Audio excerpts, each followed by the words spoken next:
Let's roll. Whoa, that is the new camera is hella zoomed in, huh? I don't know. I don't know how I feel about this.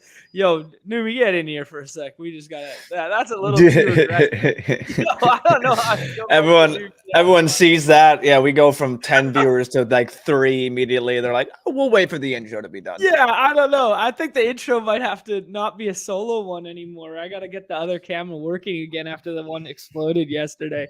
That's good. Anyways, yo, first Badge Bros hoop stream goes down, solo hoop stream, and what happens? Member of the brigade ships it last night. I mean, coincidence? I think not. Like, come on. I didn't That's even see who shipped.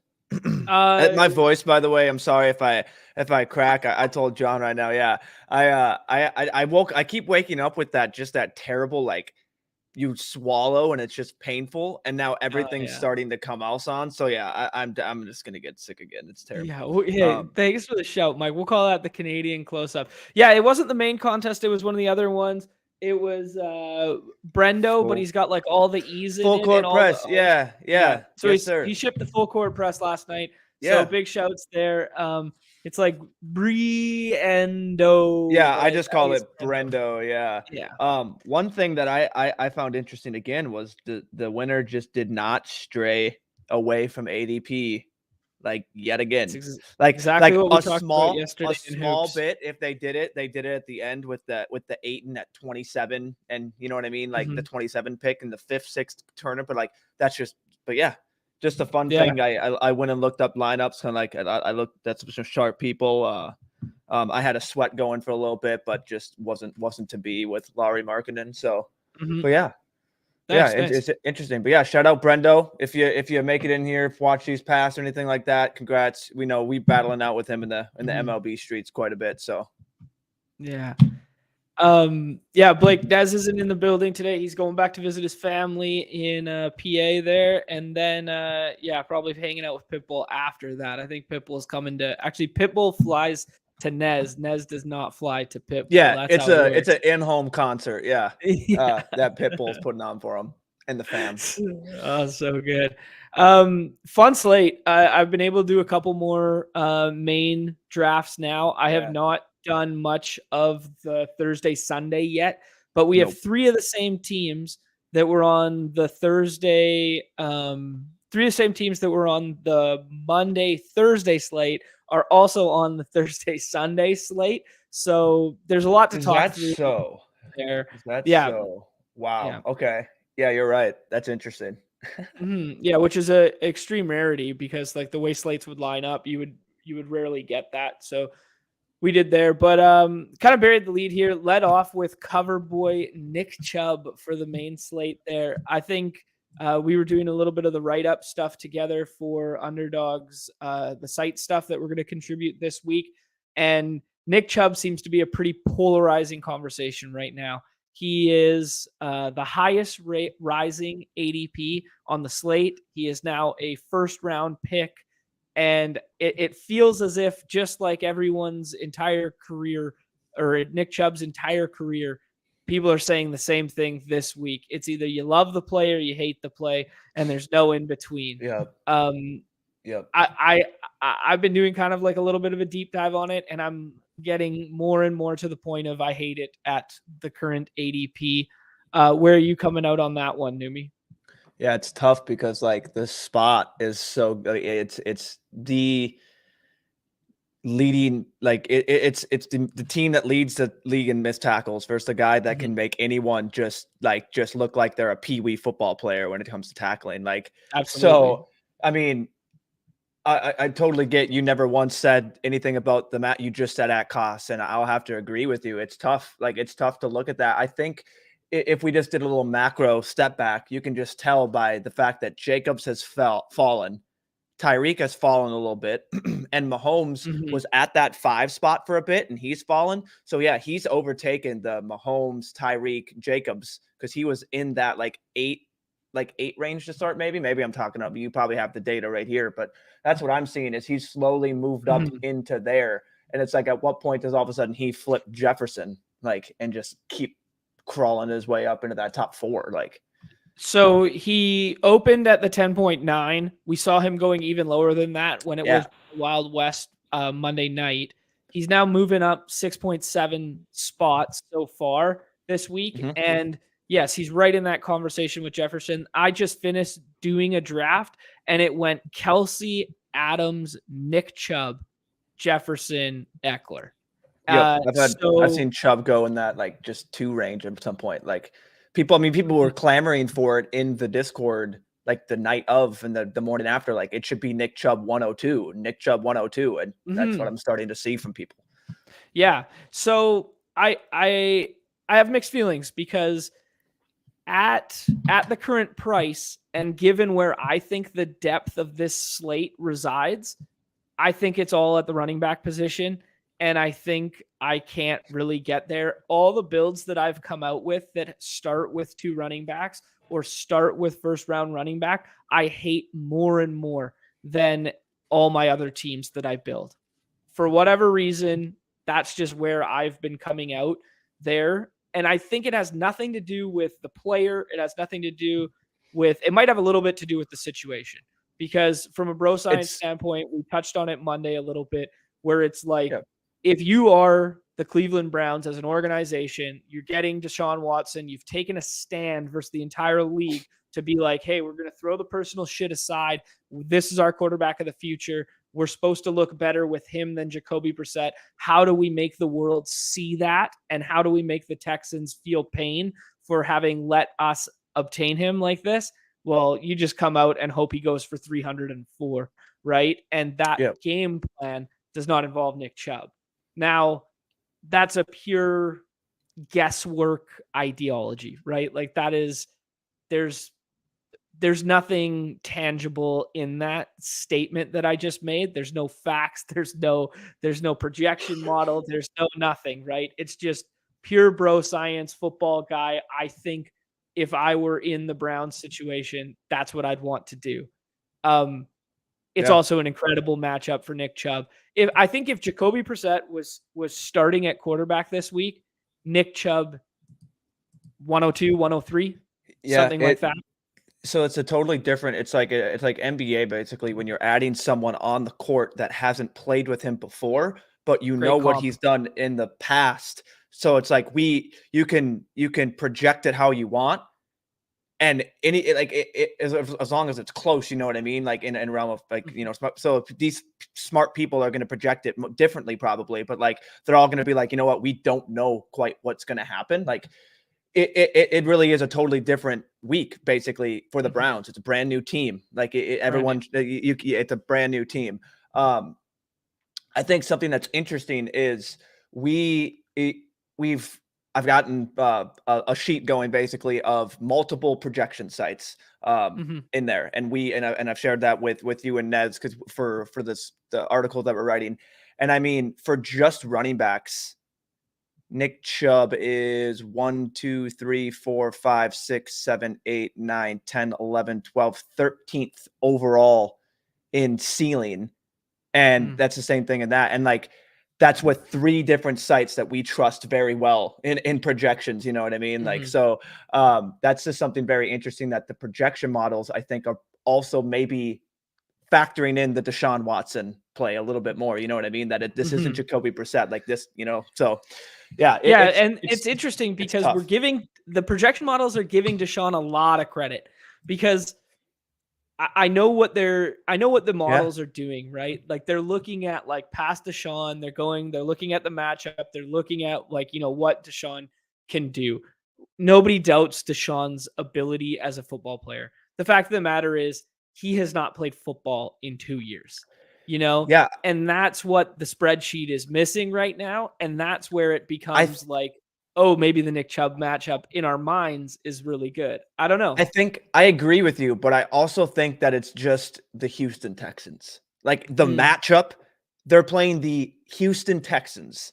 Like they are awful. We know what their defense is. And we know that in this basically, so we can sit here. We don't know this. But this, again, no science takes. There's nothing tangible to this. If the Browns come up and Deshaun Watson does come out there and just put up a number, they're probably not going to take him out. They're not going to take them out if they're up high. So there's no really of that. They come out and just blow the doors off of them. And all of a sudden it's too resting or anything. They're going to keep them out there. They're not going to put Jacoby back in and do all this. So I just think that that's another thing is you add in that, you add in it's the Houston Texans. I think you have to just take what Deshaun did in his past and just add that in a good amount in your projections. I think that's what they're doing. So yeah, the Nick Chubb thing is very interesting. And I mean, I'll just flat up say I agree with you. He's, for me, I'll just end it. He's like the NBA guy when you guys hear me say he's good. If you want exposure to him and you didn't already get it at a lower cost, you're going to have to take him at that cost. Dare I say DeMar DeRozan? Dare you say it?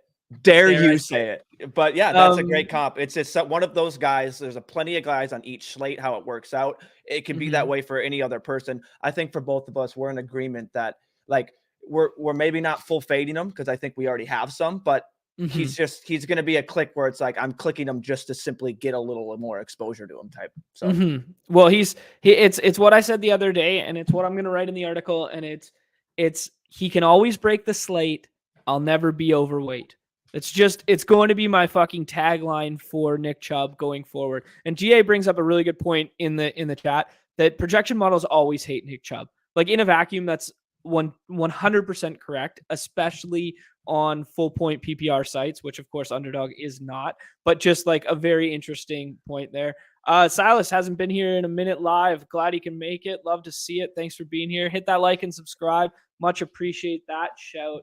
And Silas, I just want to ask Silas, what do you mean by this? They've been better than expected because like they're 30th in rush DVOA and they are 30th in PFF rush grade. So if there's, I mean, I get what you mean. You put better. So like it wasn't really they've been much better, but it's just, that's just a funny comment. Cause it's like, I do agree that this comment that he put up that also kind of goes in line with GA is they could be factoring in what happened.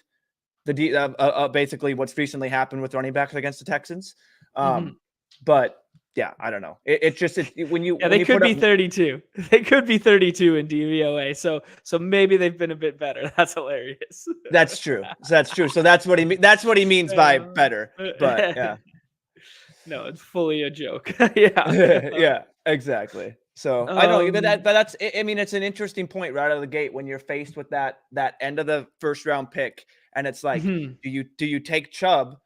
And it's like, I agree with you because to your point of being deeper in the running back being deeper, as I agree there. If you look at that, the values that seem to be popping in the later round picks are running backs. Yeah, I mean, for me, I'll bring up some. Yeah, I want to bring up some names here because if I'm going 1-2-2-1 builds this week, like there are some names that are like third round Christian McCaffrey. Like fuck off with first round Nick Chubb, who plays 55% of snaps. Give me Christian McCaffrey. Like, you know, he's not hurt. He's just not practicing because like it's the classic thing they did in Carolina. Like the vet days off because he has like ligament strain. And the only way is you just rest, right? Give me 5th, 6th round ATN. I'm still getting 6th round ATN. Like ATN is a crazy talking point because on Monday we're like, oh, he's going to get fallen steamed. in ADP. Exactly. He's going to get steamed and he's going to shoot up draft boards. And he's done the complete opposite. 3rd round ATN is available all the time. The projection models this week love Dalvin Cook.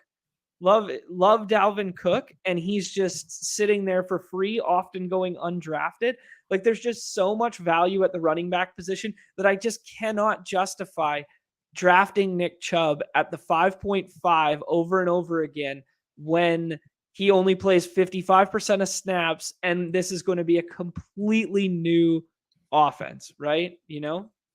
Yeah, like I agree. That's the only. So yeah, that's like I've been taking my McCaffrey. I mean, when you see him sitting there, but to your point, the teammate that I think benefits that I think we're both on a lot. We don't have to get into that yet, but it's Debo. Kenneth Walker is another one that's really fun too. Everyone knows that Aaron Donald's out. So I mean, but it just seems like running back 7 in ADP, like I love that. And that's where I agree with you. Like obviously it's really fun to get Eckler, and you need to get your Eckler exposure up there. Like I totally, like if you're going to have a large portfolio, I think when we talk, I'm going to start saying, when we talk about these, we're talking about having a large portfolio, but like when you draft an Eckler or Chubb and you miss out on the Devontae, Justin Jefferson, Tyreek, Chase, that maybe they don't fall back to you when you get them. It's like you're that teardrop versus you're sitting there, what we just named, and CMC, Saquon, for, you know, people can agree, disagree. It's still Saquon. I know the matchup isn't as great, but then again, Kenneth Walker, Aaron Jones, ETN, Mixon. There's just Cook. There's so many names down there that, yeah, immediately taking that running back in the first round, it just seems like you're, dare I say, pigeonholing yourself. Yeah, and you actually are pigeonholing yourself if you take two. So I mean, yeah, like 100%. I've seen a lot of 2 running back builds from like the 5-6 turn, where I mean, sorry, from the 5-6 slots at the turn there, where they forego Mahomes and they take 2 running backs, and then it's kind of like, well, what are you left with if the other side of the board goes 3 running back or 3 wide receiver builds, right? Yeah, like you're literally like you're not gaining enough on the field from this back end of wide receiver to justify it, in my opinion, because there's a huge stark, like if I could draw like tiers in ADP right now, I would just go Adams, Jefferson, Hill, Chase, then draw a line. And then I would do like AJ Brown is like the guy who can kind of like teeter on that next tier. And then I would put these next kind of like 3 in the tier grouping by themselves. And then it's another huge drop off, in my opinion, where I like Christian Kirk a lot this week, but like I'm not touching Amari Cooper this week. Like forget road narrative, forget like that sort of stuff, because they are playing indoors and like home road splits, blah, blah, blah. It's like we've never seen the dude with Deshaun in the same vein that we've never seen the offense with Chubb and Deshaun before. So I'm kind of like, man, if maybe I'll mix him in if he falls and I can get like a 3rd, or I can get a 5th and 6th round Amari plus Deshaun. Like maybe I want a little exposure to that because they definitely are talented enough to break a slate. But I'm still kind of like, team, let me see it before I start, you know, just hammering this 22 ADP, right?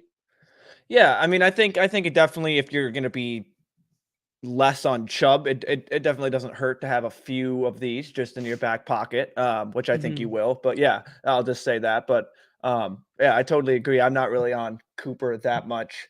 Yeah, I mean, there's just so many the game environments, games. I mean, I think we talked about it, but every team, every screenshot that we get, that every team looks like a super team. Like it's like, yeah. And compared to the previous weeks and what we've had, you look at these, it's like, whoa. So, and a lot of people they're just different mixes and builds of it, which is fine. But it's like, I mean, we've talked about it in there. I've been doing a bunch of Aaron Rodgers skinnies this morning. Yeah, let's talk about that in a sec. I want to talk about Aaron Rodgers in general, just from your perspective, because you sent a bunch of those. But let's talk about the slate, like where you're going with this at like a macro stance here, is that everybody's teams look beautiful comparatively to how they've looked in the past, right? Like we see, and I think, and I'm going to attribute the reason to that is that quarterback is quite deep this week, and there's a lot of big, sexy names available in the 6th round. In weeks past, quarterback has always been thrust up so heavy that you literally had to just get that 1st round quarterback and then hope for a stacking partner to come back. Now we can create a lot of beautiful teams with a lot of very talented quarterbacks without them being very expensive, right? Like quarterbacks have actually dropped this week. If we're looking here and we've noticed like Lamar and Tua, they're actually falling. Lamar with the practice report thing, Tua with some of the projections that have come out that, hey, maybe that pass game can't be as efficient as it has been recently. Yeah, I don't know. I think the reason is there's just a lot of talent on this slate, and it's really easy to just kind of draft from the same 50 players over and over again. And I think what's going to happen this week, much more so than other weeks, because of how much talent there is at quarterback and how easy it is to stack guys, is you're going to see a lot of builds look the exact same. Like Tua doubles, not hard to build. Lamar plus Andrews, not hard to build. Mahomes plus Kelsey, not nearly as hard to build as it has been in the past. Jalen plus AJ Brown, easy to build. Burrow doubles, easy to build. Like they're all obtainable, right? And we've never had a slate like that. I think you just need to be cognizant of when you're building those stacks that you just named that, I Mhm. mean, that when you see like, oh, I mean, I'm getting this a lot, or like that seems pretty attainable, or however you want to do it, sketch out the draft board, like be cognizant of that, and then be kind of, that's when you need to mix in that kind of lower piece down there in that ADP, Mhm. because if everyone's getting those stacks, I mean, yes, build out one that you like, and don't do that. But then if you're going to be building a portfolio of rosters, try and have them different, because if everyone's building maybe 20 to 50 teams and they're not doing the big portfolio and they're just limiting themselves to these awesome, sexy rosters, you can get these players down there that we haven't even named them, but you're on quarterbacks. But if you just go to wide receivers again, I'll name off again the wide receivers down there that you could just pluck and put Okay, on a well, one-off. let's do that. Let's do But that in 1 second, because I went to quarterback because I want to talk about your Aaron Rodgers point. This is what, yes, I don't want to. Yeah, I don't. So like, I mean, if you're building out these stacks that you can get, say with the Jackson's going to that last round, basically, sometimes he's been undrafted in a bunch of drafts.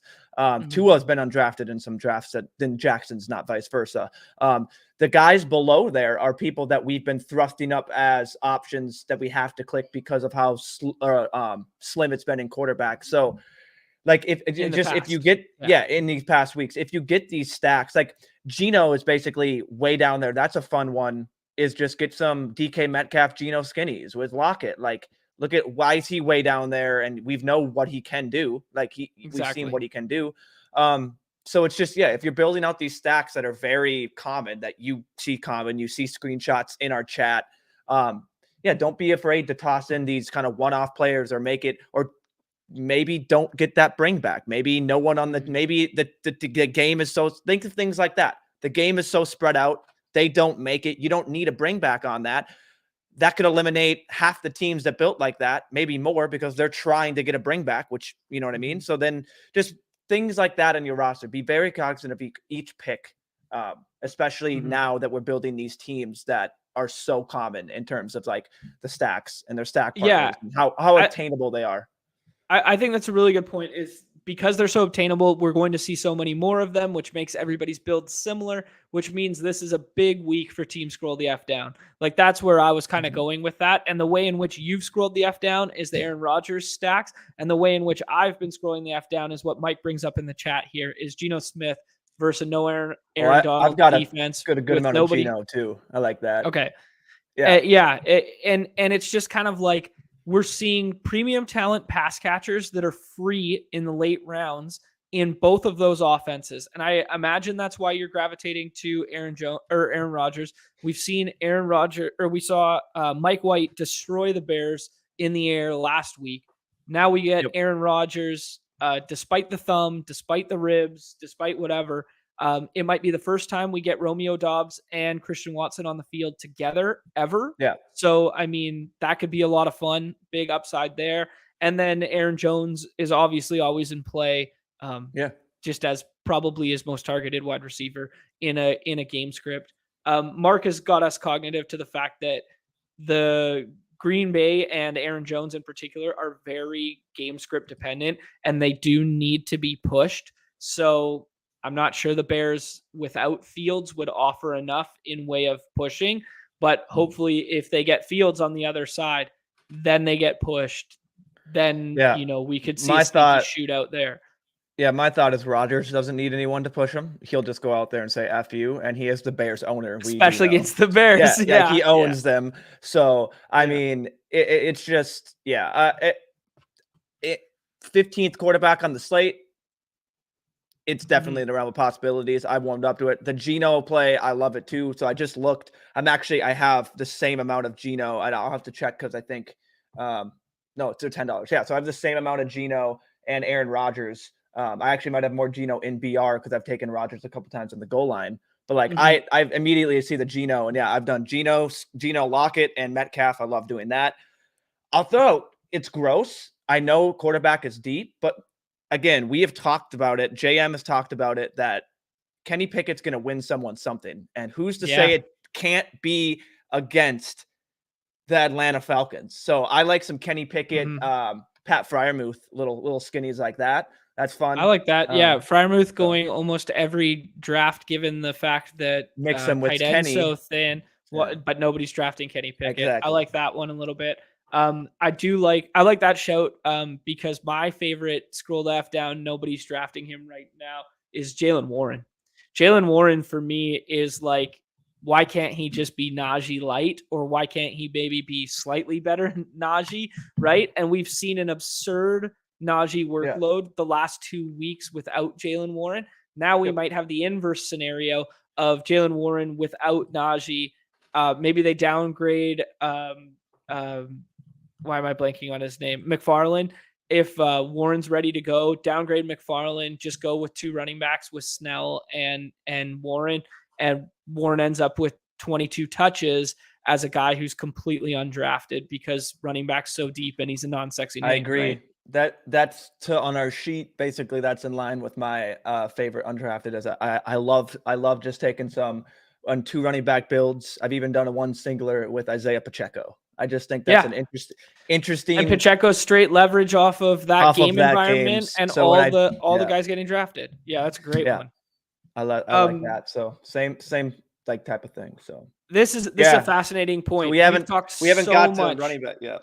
Yeah, we've talked so much about porting the DFS knowledge over here and how many chalk cash game pieces from DFS community have then come into the BR and smoked the slate, right?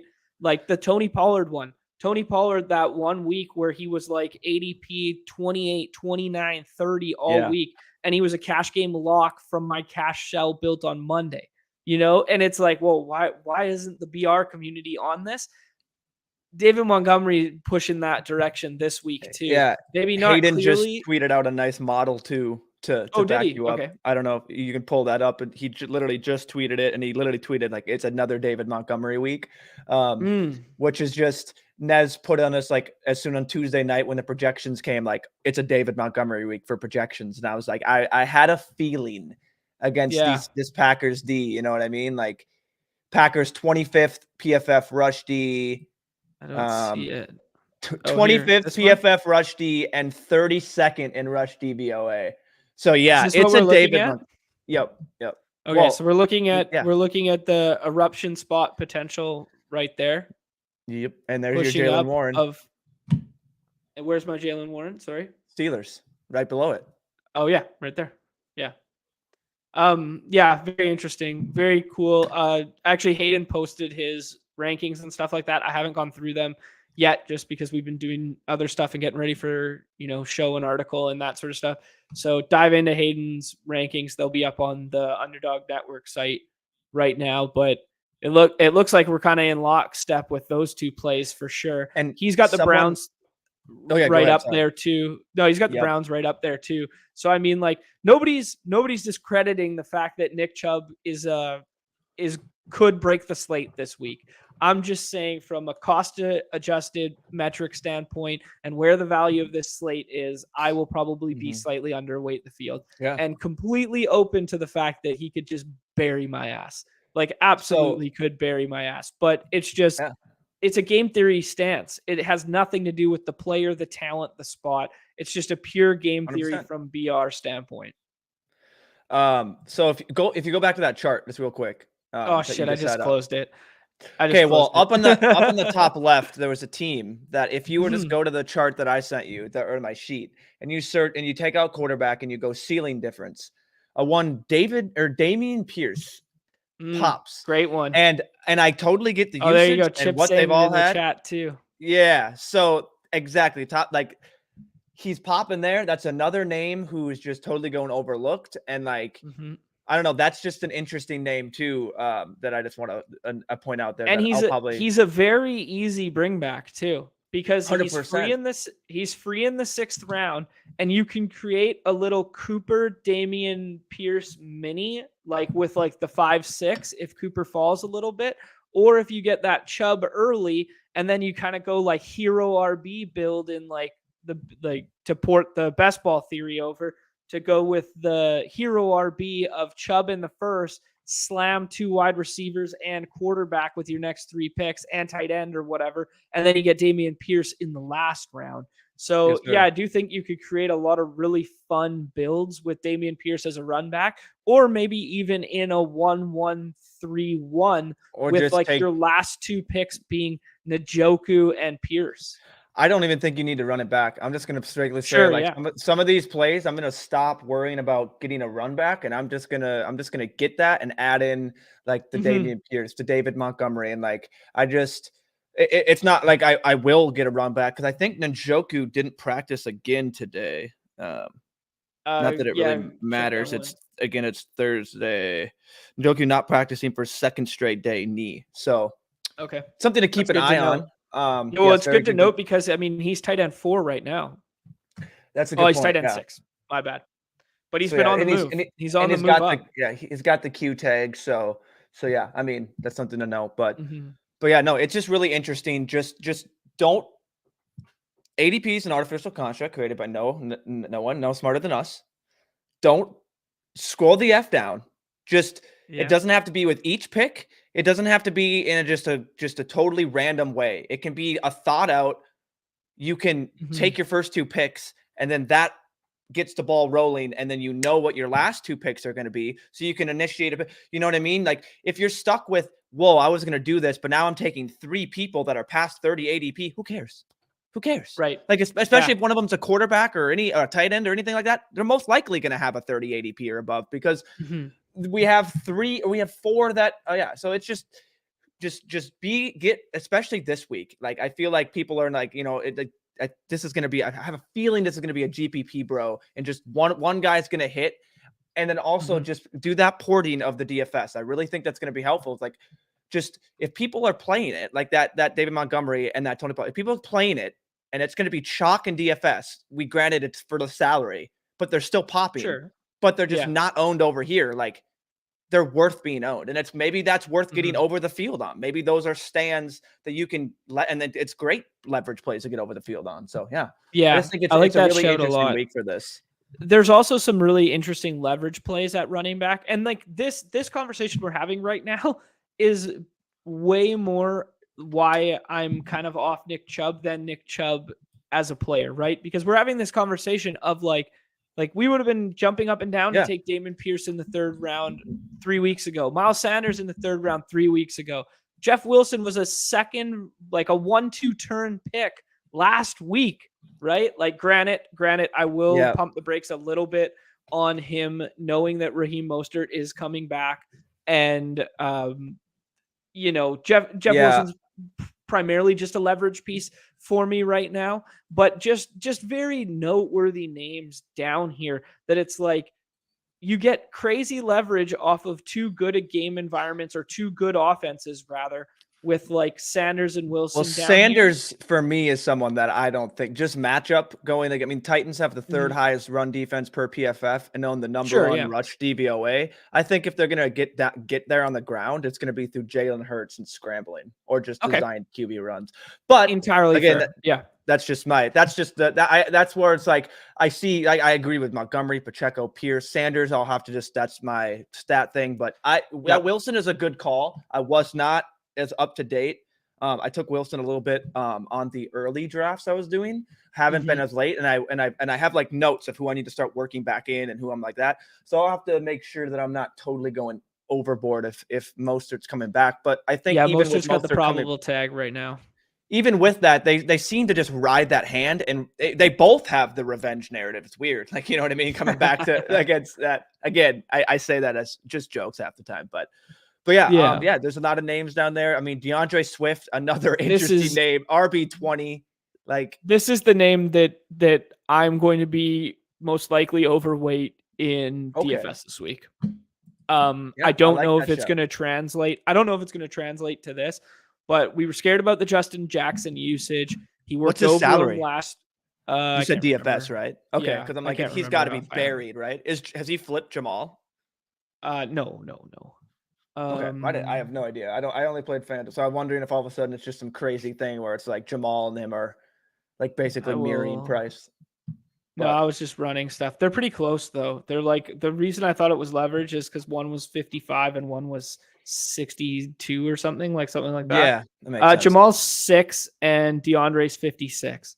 So my thought process was kind of like game environment with a 51.5 total. People, i.e., ETR, is calling the Lions the Coors Field of fantasy football, because it's the perfect combination of indoor bad defense and fast-paced offense. Like, it's genuinely the Coors Field of this, and that's why everyone's gravitating to this matchup. And the Lions are good, man. The Lions have played some really good teams close recently. Like, yeah, they've been getting hot. Like they've totally flipped it around. I will say some sharp people are on Christian Kirk. I expect that ADP to continue to rise. Like Paul, all over him. T-Box drafting him literally. Like if Amon-Ra somehow were to go before in the second round, T-Box would literally take Christian Kirk in the second. Like I'm talking every draft. There's other sharp badges. So I think that's a sharp thing is like follow the sharp money, especially in these drafts. They're smart. You know what I mean? Like, and I like that. I love that game environment a lot. You know what I mean? Like, Chip, what was Tuttle's shout? I didn't watch Swolecast yet. I haven't watched any content today or yesterday, but I imagine, is he feeling the same thing about Swift? I imagine that's what he's implying. Do you just want to? Do we want to just hop in some drafts and just get? Let's hop in. Let's hop in like 2 main slate, then talk about the Thursday one real quick, and then go. I think wide receiver, the biggest thing is there is some talent down here, but the drop off is more stark. Than at running back would be like my biggest takeaway right now. But I'll be overweight F1. I'll be so overweight F1. I just think that it's strictly recency bias. The matchup, the stats are there. Can I get burned? Is it Taylor Heineke? Yeah, but I really like F1 as just a one-off getting overweight to him. We talked it up pretty heavily for that showdown slate, or like the 2-game slate, where I went all in on F1 basically because of that rapport with Heineke. Oh shoot, I meant to bring up his since Heineke taking over kind of thing, where you just see this spike in like 8, 8, 9, 11, 7, 6 in the targets area. And we know how talented he is. We see the ridiculous catches he makes, blah, blah, blah, right? Yeah, and it's just I don't need to name this. Everyone can go, but yeah, I'll just say I really like F1 this week a lot as a leverage play. Oh yeah, so Chip saying that Tuttle was on that Swift play and nobody else was having it. I'll be there with him. This is a fun one. Little Amon-Ra plus Kirk from like the 2 and then maybe the 5. Like, you know what I mean? Like from a round pick. Like if you take Amon-Ra, you can get him in the second every single time. You can get him in the early third some percentage of the time. Yeah. And then Kirk can sometimes fall to the 5th. So, I mean, you could play around with those builds for sure. But Amon-Ra Kirk is really nice. And I think it's pretty good leverage off of everyone who's going to be going ATN with their 6th round pick every time they pick Amon-Ra in the 2nd or 3rd. I think it's like a more well thought out strategy, I guess. All right, let's do this. And I think to Chad's point right here, I think basically when it comes to tight end, you're just seeing who can. Your story is who can match Andrews, Kelsey, and possibly Kittle. Like that's how I have it right there. Is Kittle has the best chance and odds to match those 2. And after that, like you can even kind of maybe bucket recently the way Andrews has been playing, bucket Kelsey and Andrews into the same, but like it's who can basically match what's going to happen. Yeah. With Kelsey. Cause I mean, just the game environment for Kelsey, the matchup for Kelsey, if you look up any stat, it's just, it's crazy. So for tight end, it's like, who's going to get me the tight end or the touchdown and maybe a few catches and yards along with it. Yeah, I agree with that. I think we're touchdown hunting at tight end for sure. Mike brings up a good point here that like Swift has it tougher than any other running back ceiling in terms of touchdowns, and touchdowns we've talked up how they mean so much more in half point PPR. I definitely agree with that. But Swift's just like a guy who doesn't need that goal line, that red zone, that whatever, because he can break them so hard. But that being said, I did kind of precursor the take by saying this is a DFS take right now. This isn't I'm not sure that it's a BR take yet. Do we want running back or wide out? See. Thinking wide out? Or do you want to take that Eckler? I'm really, really into Eckler this week, but I think I really want to just take wide receiver from the front and see what it looks like. So I want to take Devontae Adams. I know there's some combination of like cumulative projections that make it really close between Jefferson and Adams and thrust Jefferson slightly ahead. I am a little scared from like the hand in the dirt style of Sauce Gardner. I am a little scared of that, but if he only matches up versus him, 60% of the time, and he doesn't travel into the slot with him and that sort of thing, I do think the matchup will be overblown. Yeah. And Justin Jefferson is probably if he's not the first best play on the slate from wide receiver, he's the second best. So yeah, if ETR didn't update them when I pulled them this morning, they have them both the 27 ceiling, and then Stochastic has them at the 22. So, but then the combined ceiling of all of them with projections puts Jefferson ahead by like 3/4 of a point. So, but I mean, again, take that all with a mix and match. Yeah, exactly. So, which shocker, guys, Justin Jefferson is my 6th highest wideout in exposure after 67 drafts. So I love to see it. I'm a fraud. Chase is a fun one. Chase is coming out. I really like Tyreek at ADP right now. It's my favorite. I really like my favorite player. Yep. I think it's really sharp. Tyreek's my highest exposed player right now, just primarily because he was falling yesterday or the day before. I don't know. I'm kind of souring a little bit on that expectation for Miami passing offense against the Niners. I think the Niners are just through and through legit. But yeah.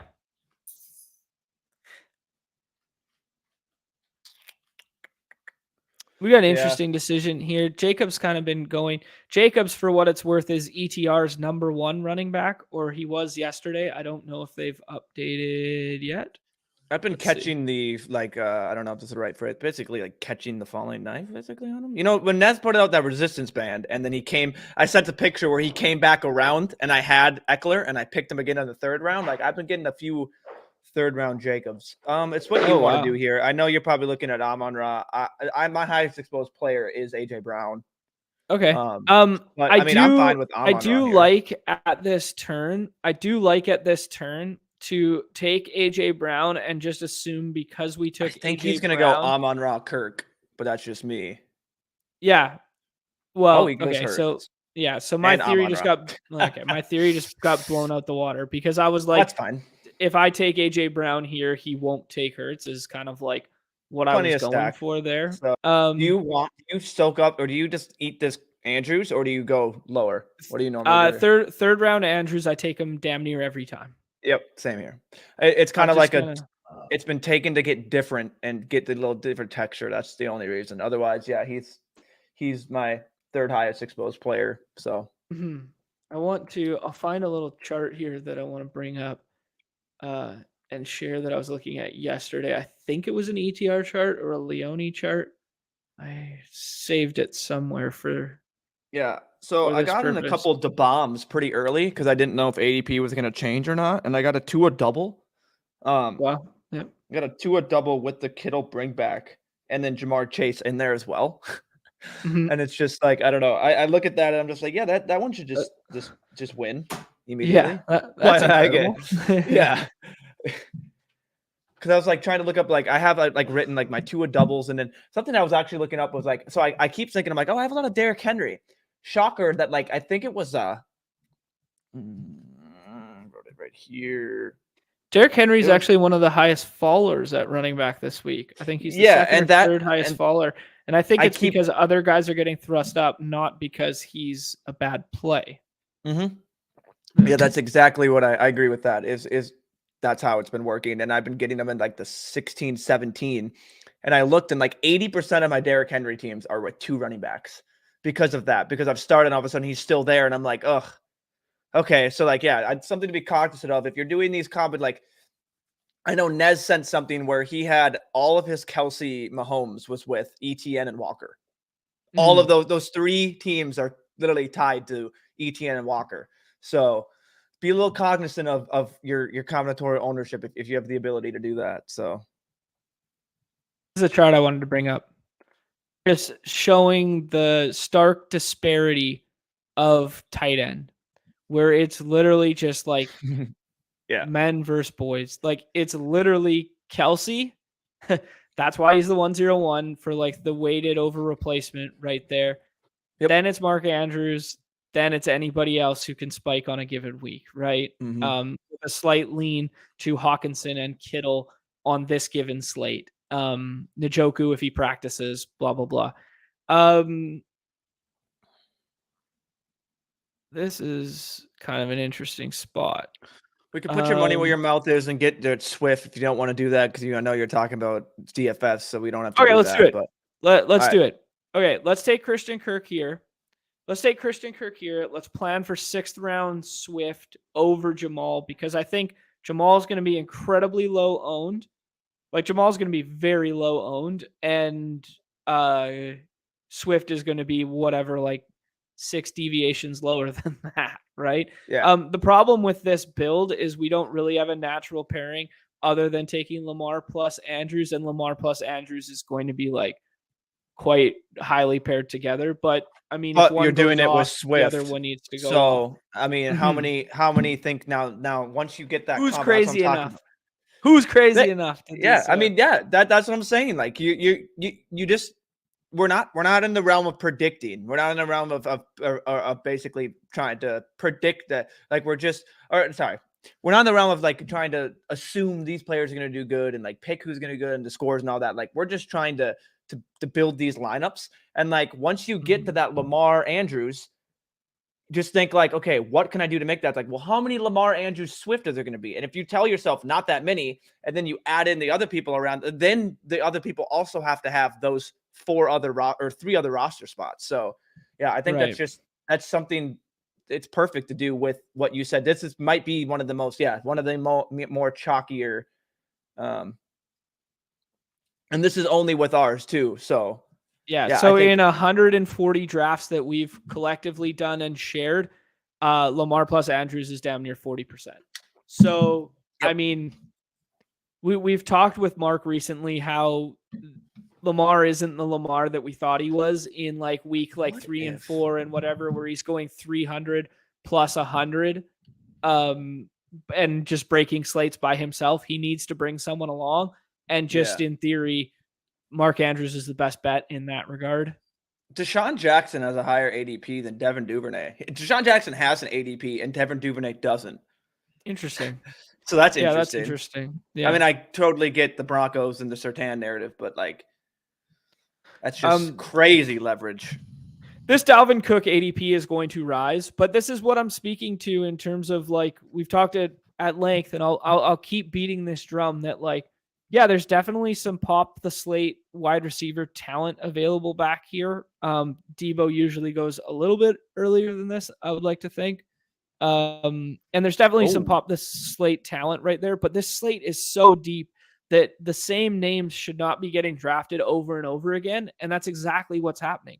Every single draft, the exact same names go. People aren't even scrolling down at tight end, right? Yeah, like, we just got big news. Big news. Justin Fields was a full participant in practice. There you go. We talked it up on Monday, how he was my favorite one-off quarterback in the last round. Because he's going 5th and 6th in the goal line stands. So I don't think that's going to be happening anymore. Yeah. I mean, that's beautiful news, right? Mm-hmm. Let's run one more slate here, then talk quickly about the Thursday, Sunday, and then we got to do we got some. I have no idea about Thursday, Sunday, so we could bro science it. Well, let's just start. I mean, it's interesting. Jacoby Myers, genuine game time decision tonight, which is very interesting. Did not expect that. Could open up a lot of value with the New England pass catchers.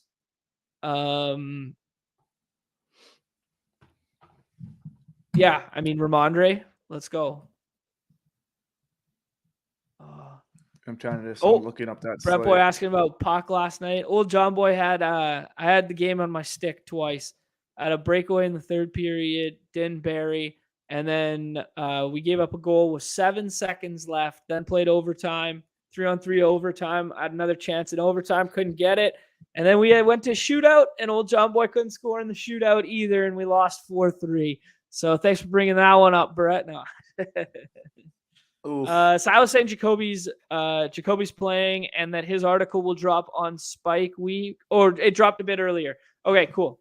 So Silas's article for these 2-game slates on Spike Week, always got to get there, right? Yeah. I'm Kelsey 101 through and through. I mean, I haven't deviated once. I did it one time and I regret it, but it was Tyreek, so I'm all right. Yeah. I mean, outside of like getting like super weird from a draft slot, but the thing is you can get super weird from the 102 through 105 this week. So it was just really... I got Tyreek, and then I got Tyreek with AJ Brown and Jalen Hurts. So I thought that was kind of like the way that they're positioned on the board is kind of hard, but again, it doesn't really. I don't know. I wouldn't advise that. I like Kelsey. It was mainly I was just like, oh, I've been running really hot. It's like, well, you still have 100 more drafts to go. It's like, I'll mix one in, but I am not on the Mike White train. I think I don't know. Good luck for anyone playing Mike White, bit or not. Fair enough. Yeah.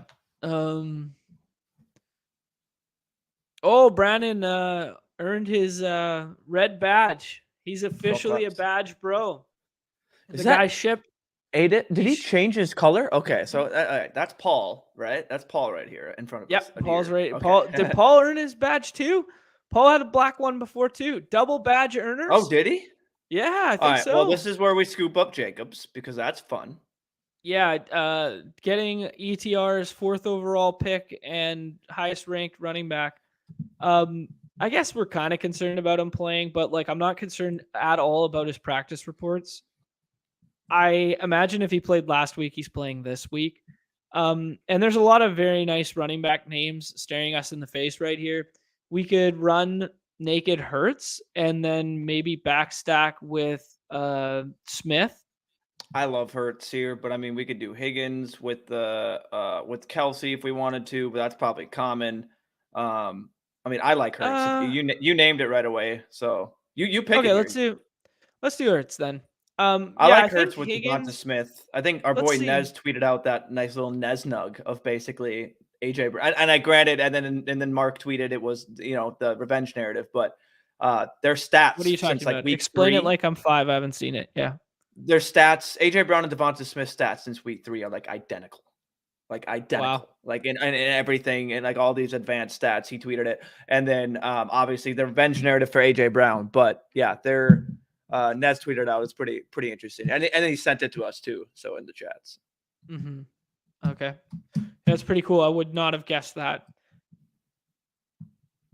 There you go. Your Kelsey plus Higgins in our 140 drafts on Chad's sheet. Hey guys, hit Chad with that Venmo one time. Guy puts in a lot of work on these sheets, and they're invaluable to us. They're incredible, right? These things between him and Chris putting these sheets together, they're doing so much labor and so many good things for our community. This is so fun to utilize. Kelsey plus Higgins 32% right now. Kelsey plus Jalen Hurts 21% cumulative ownership at the moment in our isolated sample. So I do definitely agree with Numi's point there that both project well as good plays in their own right, but the field will always gravitate to clicking Higgins's name alongside Kelsey opposed to clicking Hurts's name alongside Kelsey. Yep, because then all of a sudden we have to worry about the stack and all that, and it's like, oh well, then I didn't get AJ Brown, so there's no way I can stack do the Hurts thing, and it's just So we got Devonta Smith just chilling back there. I think we might be able to wait. We've talked up Ken Walker. Nez's favorite play on the slate is Ken Walker. I think we just go ahead and click his name here versus an Aaron Donald-less Rams defense. I think there is a tier break at running back with him and ATN. Like him and ATN for me, maybe like should be pushed up a little bit more. And then Debo, you want to talk about the Debo thing? Yeah, Debo's interesting. I'm writing that up. That's my favorite game because of how easy it is to stack. I totally understand how easy it is to stack, and there'll probably be a lot of combinations of that. But I just feel like people are really scared about Debo's injury, which granted, he can. I don't know how he practiced today. People are scared about CMC. I think if they're healthy and they don't have those, they are going in each much higher. I think CMC's in that nice 10 range where Derrick Henry's going and AJ Brown and Jalen Hurts kind of in there. He's moved up a little bit. I think that's where he should be going. And then I think Debo isn't basically below some of these guys. Like, who is Debo below? He is below Garrett Wilson, Kirk, Keenan Allen, Cooper. I think Debo at least goes up to that Jalen Waddle range. So that's what, 10 spots. That's just my thoughts. So okay, I'm just kind of playing it like that, whereas if these guys play, and I think that game is really interesting because of the home run ability with so many people. You have all of these guys that could take it to the house on one snap. And we've heard the smart people come in here talk. What ignites a game environment? Not the teams playing, it's the players in there. And when someone takes it to a house, that ignites that game environment. And I mean, you could literally, you have two running backs. When you have all world speed Raheem Mostert, who have, and then you have Jeff Wilson, who is very capable. Then you have the two wideouts. You have Jasicki, who can definitely get there. But I mean, the talking stars. But then you have Debo, CMC, IU can definitely make a play happen. Kittle, like this game is just bred for either just disappointment, which is totally fine, or just or just a shootout. I really think it could be a shootout. Wow. Yeah. I like that shot a lot. I mean, and then you said all that, and then we got one decision left here to go wide receiver here. And we can do naked, but I like Devonta Smith. Yeah, I like it too. Because of the way I think the Eagles are going to play in this game, which is they're going to have to attack them through the air, which is how you beat the Titans. So yeah. And I think everybody's going to be looking for that. Everybody's going to be looking for that Hurts plus AJ Brown stack. We could just pull it right up right now. We could just look just based on our own data too. Yep. We could just jump right in here with anonymous Kiwi, whomever that might be. But we'll look at the Jalen Hurts plus AJ Brown, and we're going to see 29.29% there. And then if I'm just guessing, the Devonta Smith one is going to be, well, actually, you know what? The Devonta Smith one might be a bit higher because when you do it, but yeah, that, 17% because he's buried. He's buried. Yeah. Not getting drafted. Yeah. I think that's the case. I sent you in our private chat, if you just want to, since we're on Devonta Smith and AJ Brown, just pull up Nez's tweet just so everyone can see what I'm talking about. You can see it, like how it is very interesting. And it's like, it's like tough, like, because I just want to go all in on AJ Brown with this revenge narrative. Yeah, right here. Okay, how's that fit in the screen? We good? I mean, that's just kind of how the picture is. So okay, so I don't know. This is. But if you look at them, they're the same. Yeah, this is Nez's point. Is you do not know who is who. One has a 26.9% target share. The other has a 28.1. Targets per route run of 26.8 for this player. Targets per route run 27.4 for this player. Yards per route run 256. Yards per route run. Oh, lower here with 208, but not as crazy. A-dot of 9.3 and A-dot of 10.8, pretty close. Air yard share in the low 700, in the high 600s, and air yard market or target air yard market share 32.5, 35.6. So to Nez's point, great tweet. To Nez's point that, hey man, they're almost indistinguishable on paper in terms of their advanced metrics. So maybe we should be mixing in a little bit more of the other one. Yeah. Right. I think that's definitely, and I think something that is definitely in the realm of possibilities is maybe a double stack with them. Like if maybe Jalen Hurts gets there with 3-4 tutties through the air. Like it's definitely in the realm of possibilities, and how many people are going to have double stacks. So yeah, that's a good point. Interesting. Yeah, that's a good point. Silas, we talked on this one a little bit on Monday, how Mike Williams started out the week as one of my favorite back end targets there. I've kind of soured. Paul has been mixing him in a little bit, which is noteworthy because, Paul as in I was inverted because he's had such great success and he's kind of all over that one game environment.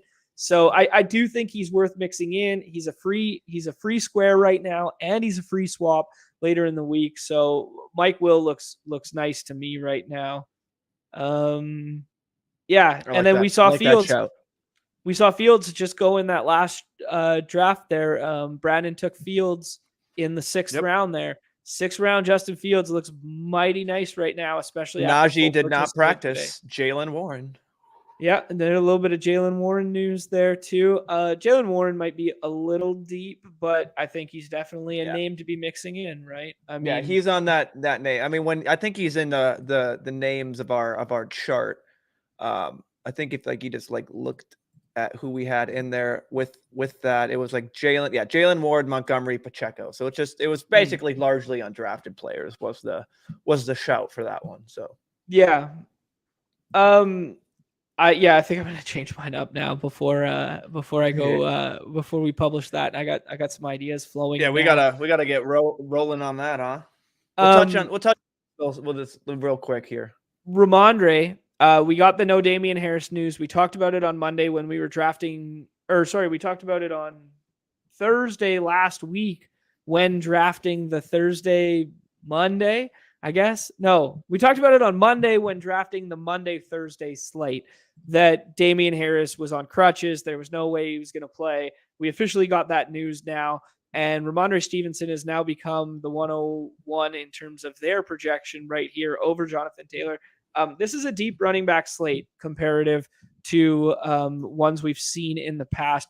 You obviously have the 2 options in Dallas as heavy favorites at home, and an implied team total of I think 26, something like that. It's a nice number. I will bring it up right here.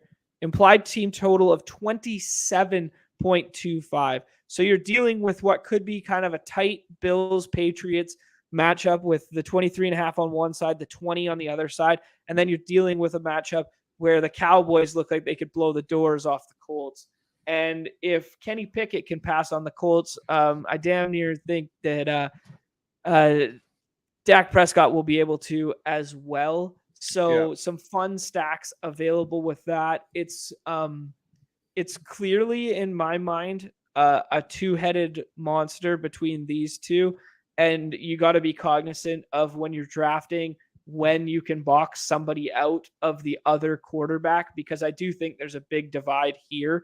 Numi, out of the other 2 quarterbacks, do you have a lean? Would you prefer Mac Jones versus Buffalo tonight? I think we're getting Tre'Davious White back again, right? I think it's second game back. Statue Matt Ryan scares me against that pass rush against Dallas. So I think I mean, but now in terms of the contest, I think everyone's thinking that. So it's maybe mix them in for that leverage. Maybe it happens. Who knows? In terms of a lineup, I think you could definitely tell me the story of why you did it, but it won't. That's tough. Yeah, that just screams Matt Ryan not being able to do anything, and then a game high sacks or something like Silas that. So. Adding a little bit of context to exactly what you're feeling is that he's 31 against the pressure.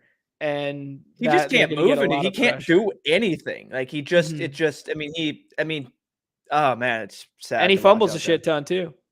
Yeah. Been a bunch of fumbles from him this year. And we saw one last game at the goal line too, which was between the 2 of them. It might have been JT. They'll try and slow down the game and hand it to JT 100 times. Yeah, I mean that's and I think definitely that's within the realm of how they're possibility. beatable too. Is, I mean, we've seen them get run over by. I mean, granted, it was Fields, maybe different aspect than a running back, but we've seen them get gashed. So it's in the realm that JT can gash them. Especially, I agree with just the way that they're probably going to play this game. Yeah, man, that. Is that the Sunday night game then, or do we have to watch Sunday night? So we went Tuesday, from watching Sunday. the Colts on Monday night to then now having to watch them on Sunday night. Okay, interesting. Well, at least the NFL did us a favor and they flexed the Broncos out of Sunday night already, so that's fun. That's good for us, right? Yep. So one thing Silas touching on here in the article, go read his article. I'm just bringing up a couple snippets here while we're talking about it. We'll hop in a draft or two and then call our stream. But the Nyheim Hines trade, we got that Jonathan Taylor crazy usage without Deion Jackson. We talked about it on Monday. We got the crazy Deion Jackson, or without Deion Jackson, we got the crazy JT usage of the 90% snap share, getting all the targets, getting the third down work. Then it went away for a week when they were in a trailing script and Deion Jackson was worked in a bit. And then all of a sudden last game, they just forgot Deion Jackson exists in a tight game environment versus the Steelers. So here's hoping that the game stays tight and they kind of mirror that approach than what we saw in the previous contest. Interesting there. Recency bias is going to push a lot of people towards Jelani Woods. Mo Alley Cox, according to our main man Silas, is number one tight end still for touchdown upside.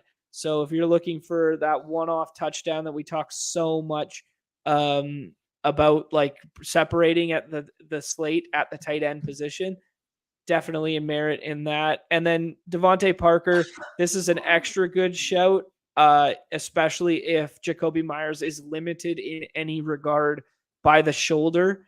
And then we saw, what I keep bringing up is we saw Nelson Aguilar work over everybody else outside of Jacoby and Parker there. So Nelson Aguilar will be a target for me. Admittedly, not playing a ton of these tonight, just with some of the content we're doing, some of the personal stuff.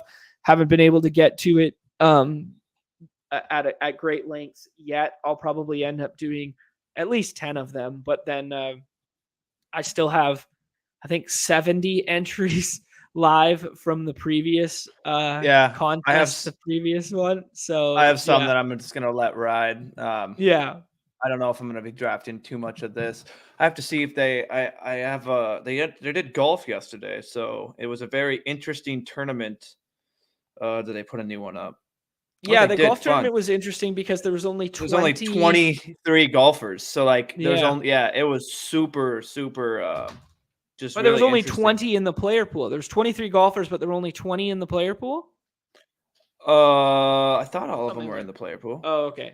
So maybe maybe there were some that were missing, but yeah, it was just interesting because there was only like 3 people. Well, Tiger withdrew, so like, but like, yeah, it was really interesting, really game theory. So I was really attacking that last night. Like, it was really fun. So like, I just love game. Like that's that for golf with me. Like, I don't really know. Like, I use stats. I kind of know that. I can know off that, but like, it's really just game theory, get different lineups, texture. That's how I like to attack those contests. And yeah, it's really fun.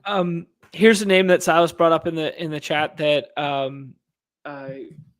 Granson's like, he was kind of looking to be there, take over that pass catching tight end role, and then he was inactive last week, and it looks like he'll be back for the Dallas game.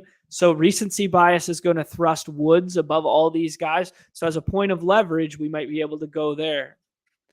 I'm still Josh Allen 101 in this contest. We were Josh Allen 101 in the previous contest. I see the merit for something getting unique from the one slot, taking Ramondre, something like that. You could also see them blow the doors off. You could see Dallas blow the doors off Indy, and then the piece you need is Dak plus CD, which I imagine Silas is trying to set himself up for right now. But yeah. Yeah, Canada had a rough go of it, man. I mean, Canada outplayed the shit out of Belgium in that first game. and then just didn't line up with their expected goals. I think they had 22 or 24 shots. I mean, I'm not a huge footy guy. Like I went to some of the prelim games. Yeah, you play footy on ice. Sort of thing. Yeah, I play footy on ice. Yeah. Yeah. Anyways, yeah, I don't know. Tough go of it. And, you know, one of the PKs. We'll get them next. We'll get them in 4 years. 4 years. Huh? No, well, 2 years. It's here too. It's North America. That's right. Yeah. Yep. Yeah, because of the switch up there. It's kind of fun to get Josh Allen and Jonathan Taylor on the same team. Like that's I don't hate it. I don't hate that. I imagine it's going to be quite chalky just given the way the projected points, of course, in these 3-man contests. We've talked so many times about how there is no ADP, but I cannot pass Jonathan Taylor there. I think everybody's mind right here goes to clicking on Gabe Davis next and getting that stack. I'm going to forego that, thinking that everybody else's minds are going to go there. And I'm actually just going to go ahead and click Michael Pittman in a trailing script. We saw him score a touchdown last time out. And I'm just going to get a little bit of a weird stack from the same team, from a bad team with the lowest team total on the slate together. What kind of idiot's going to do that, right? Only you. No, I'm just kidding. No, I like it. I mean, granted, the thing we just talked about with the Colts, but again, we're drafting lineups to vault us to first, and scared money don't make money. So exactly right. Yeah, there were only 20 golfers in the player pool, and 18 were getting drafted in every single draft. So very interesting game theory dynamic there that everyone's bringing up. I actually did not get to watch Ship Chasing last night, but apparently they beat the Woods talk to death. So we don't have to go back to the well on that one.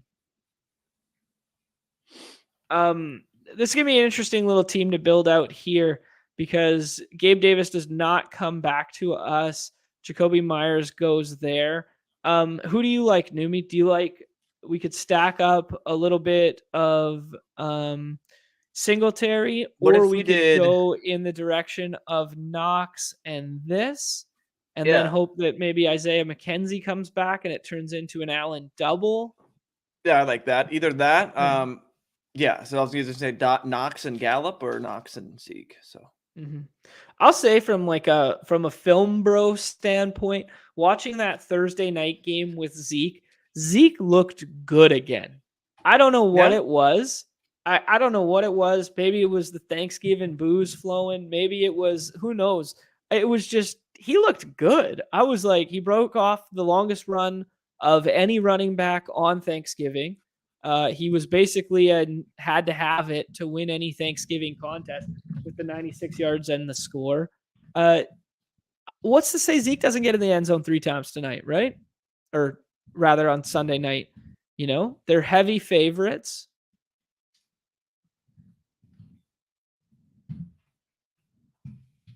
Yeah, I mean, again, that you're making these bets like you have to make them, and especially when it gets so gross like this. But yeah, well, who's to say Zeke can't do it? And if like you just said, if they're up, they're just gonna run it with them. So I think Isaiah McKenzie's the pick here. You can also tell me to go run back and just go with like Parker. Let's do it. I don't think you need to. Oh, okay. Okay. All right, fine. All right. No, I think you need to. No, just kidding. No, I think that's fine. I think that's fine. I mean, I with that game, you could name so many different ways that goes. They just beat the brakes out of them. But again, it's a Bill Belichick seems to just keep teams close. His team's close. So, yeah, I have no idea with that one. That'll probably be my only draft that I do for this contest. I'm not even gonna. Fair enough. You know what? Numi just messaged me that he's got a rip right now. And jump out, but I kind of want to draft 1 or 2 more, so I might just hang around on stream and draft them here while we got some people hanging out. But by all means, all means, go ahead and go get some stuff for the gal because we're both sick. So yeah, there you go. Get well, my friend. Keep an eye out. We're gonna finish up this written content, get it over to Hayden, hopefully get it on the Underdog Network site between tonight and tomorrow morning. But it'll all be main slate focused. So we're writing that one up right now. So keep an eye out for that. We'll drop the link tomorrow. We'll be back tomorrow with Mark, hopefully with Mark, almost 94% certain with Mark, back in our usual slot. We are going to try and lock down that 9 a.m. Pacific, 12 p.m. Eastern, and just kind of stay there. The last 2 weeks have been a little weird. We've, between Thanksgiving and trying to like bounce around other people's schedules and other streamers' schedules. But I think we just, we got our loyal contingency. We got the brigade here all the time, regardless of time slot. I think we're just going to start just staying consistent again with that 12 p.m. Eastern slot and just keep rolling that one out Monday to Friday. And anything to add, Numi? No, I like that. I think, we'll continue to do it at that same time because, like you said, we have the people that come here every day, so it's easier for you guys. You can just expect it. Barring any crazy schedule changes or a guest that needs to move us around, I think we can expect us to be doing that time slot going forward. Love it. But and then also don't be on the lookout for some, now that we're doing that, we can be on the lookout for maybe some more live before lock type style things. Cool. Especially when and we mixing get crazier slates. Mixing some double streams. So we'll hold the slot down no matter what, and then on occasion perhaps mix in those live before lock NBA ones on like crazy slates where we're expecting a lot of news. That'll be a lot of fun. All right, cool, man. Anything else to add? Nah. We'll talk later. Can't wait to talk with Mark tomorrow and figure out what plays I'm on that I should not have been on. So sounds good. Good luck tonight, my friend. All right, peace out, bros. We'll talk later. Peace. I'll be in the Discord. You know that. Peace. Here we go. All right, you're left with just me. I'm sorry. Apologies, but hey, I'm gonna draft a couple more of these, so I may as well draft them on stream, right? This is a fun little two gamer here. Fun little two gamer. Let's see. I hit a couple things in the chat that I must have missed here. What are you talking? Yeah, Zeke does look good again. My take for this is at least one Cowboys running back in the optimal. Yeah, I like that shout. I mean, just in general, highest team total on the slate, biggest spread on the slate. And if I'm picking running back that I want, I think it's going to be Zeke in that contest. And my reason being, if they blow the doors off, it's his game to close out, right? I mean, within reason, right? Within reason of, let's call it a 14-point margin. If they blow the doors off the Colts by a 14-point margin, Zeke's staying in there. Zeke's closing that game out, not Tony Pollard. He might be mixed in some capacity, but I've heard, and you guys have heard me say on the show so many times, that Tony Pollard for me is a 12 to 16 touch explosive play ceiling guy. And he's kind of basically what Detroit's trying to make DeAndre Swift into right now. And that's a very, very fun player. That is a very fun, talented archetype of player to have on your team. That being said, I want to buy volume in certain game scripts, and I'm buying the Zeke volume in this game script. So we got friends and family draft again. Silas at the 101 here taking Josh Allen. I believe that is the right decision. He went, notably, Silas, who's written up this game already, went CeeDee Lamb at the second spot here. I guess it's for the stack equity, but let's just try it. We're going to defer to his knowledge a little bit there. Ramondre plus Diggs. So it's interesting. I personally, if I get that decision at the 3-4 turn, I don't know how to say this guy's name, but noted quality player who's been doing quite well recently in the two gamers and some of the NBA stuff.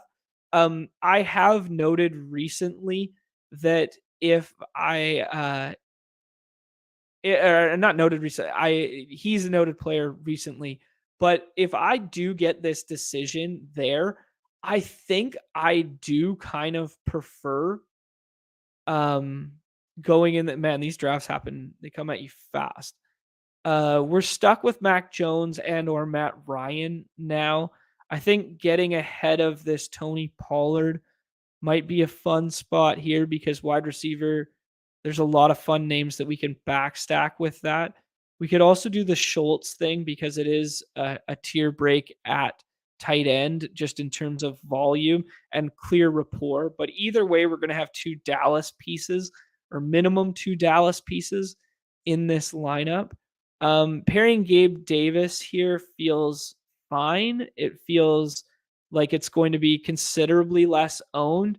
And I'm not sure that I love having like Mac Jones for me would be a +1 guy no matter what, but I also think he does play better as a +2. So getting Jacoby and Hunter Henry plus Mac Jones, but that's what everybody's going to do.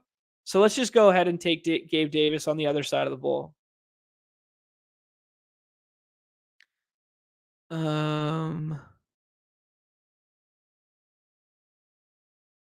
Yeah, there's some interesting game theory associated with these boards.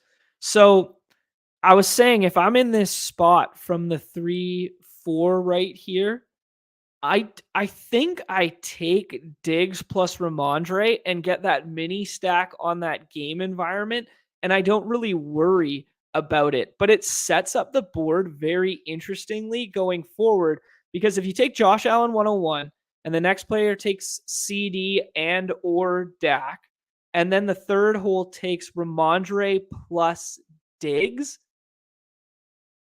Yeah, I don't know. It sets up some very interesting builds. I'm trying to think of ways in which we might be able to end up with this is going to be Hunter Henry plus Mac Jones to finish. It's going to be very interesting to come up with a logical way in which Josh Allen plus Diggs stacks exist. And I do think they're going to exist tonight. I mean, maybe if he goes double running back on the end, Ramondre Taylor, and then we take Dak every time for the stack. Well, I guess we wouldn't have to because he's already got quarterback filled, so Dak would fall to the 8 spot. So they might exist from a less experienced player taking quarterback in front of someone else who already has a quarterback. But I'm just thinking through this out loud because, I've only done the 2 on stream thus far. Okay, so I got the draft board here. Let's talk through this just for half a second. I think it is possible. CD Lamb plus Dak is definitely going to exist a lot because people are going to go Josh Allen, then Diggs next quite a bit. So CD plus Dak is going to exist out here for sure. I think there's a logical way in which Allen plus Diggs exists as well. And I do think it is Josh Allen at the 101, Dak at the 2. Like if we're just following projections, Dak at the 2, then Ramondre, Jonathan Taylor go. Then the next guy takes CD Lamb for the stack, and then Diggs falls back to the 101 owner. So, yeah. Yeah, so here we go. Yeah, basically Chip saying exactly what I just said. That's the logical way in which it happens. I wouldn't say it's the only way in which it happens. I think it can definitely occur if someone takes Dak in. Wait. Yeah, we're saying the same thing. Never mind. My bad.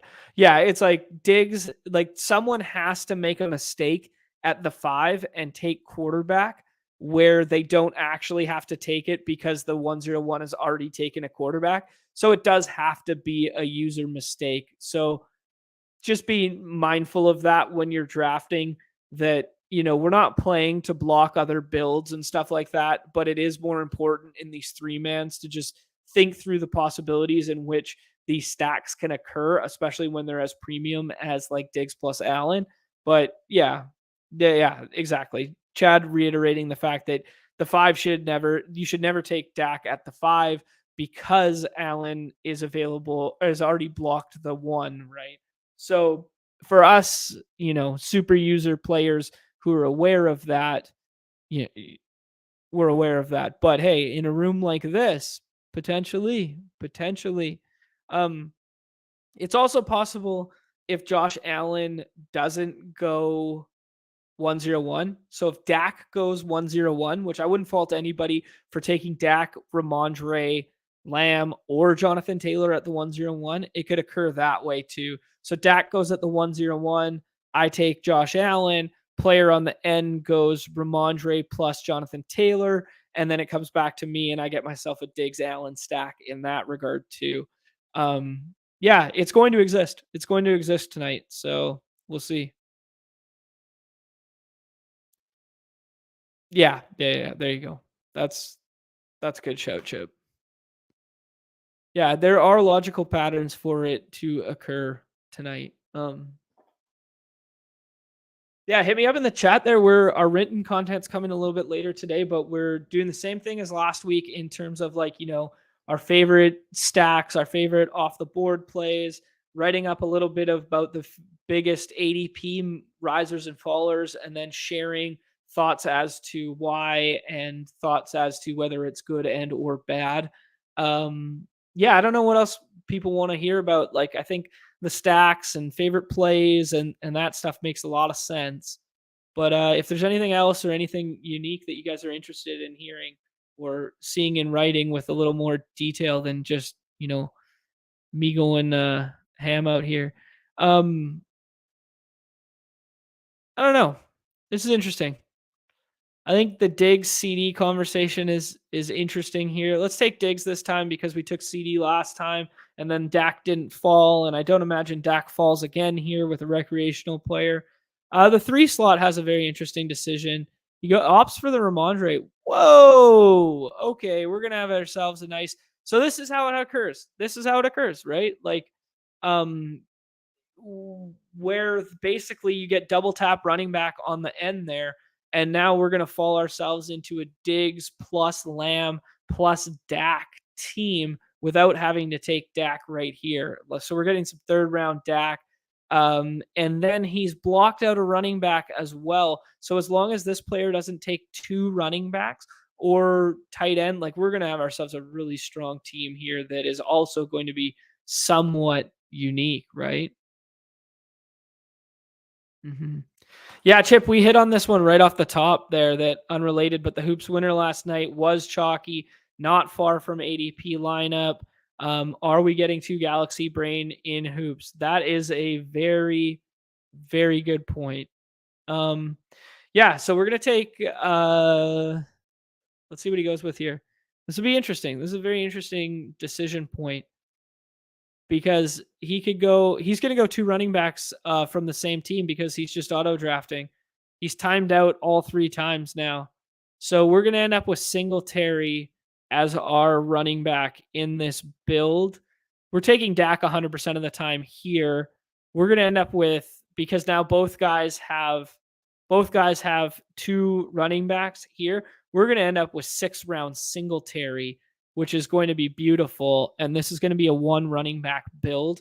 I hope he lets Dalton Schultz fall, which he does, which is extra good for us. So we got a Dak double brewing with a Stephon Diggs plus Singletary. And then we're just going to have to make a decision as to which one-off piece we prefer. I think Schultz is the play here. You could twist my arm into Jacoby Myers as well, but I don't think the difference between a banged up Jacoby Myers and either Devontae Parker and Nelson Aguilar is as stark a difference as having Dawson Knox or Hunter Henry at tight end. That was a really fun decision point to talk through. Sorry, Nez. Numi is dead. I'm sorry to report that. Yeah, you hate to see it. But thanks for checking in, Nez. Good to see you, my friend. Numi had to run. He's got not feeling so great. Had to go pick up some medication. Yeah, Silas agrees that Schultz is the play there. Yeah, I like this, man. I think this is what happens though. Like, we're going to see teams like this when you end up in recreational style rooms. So it'd be a big mistake to take Devin Singletary here. He's going to unfortunately take Michael Gallup because he's auto drafting. I don't think I would have taken him because it would have been like this crazy onslaught, whatever. Now there's some merit to whether we get a run back off of CeeDee Lamb or if we get the run back, which is the Dallas game environment, or if we get a run back off of Stephon Diggs. And I think I'm going to opt for the Paris Campbell run back off of the game, which we're overstacking.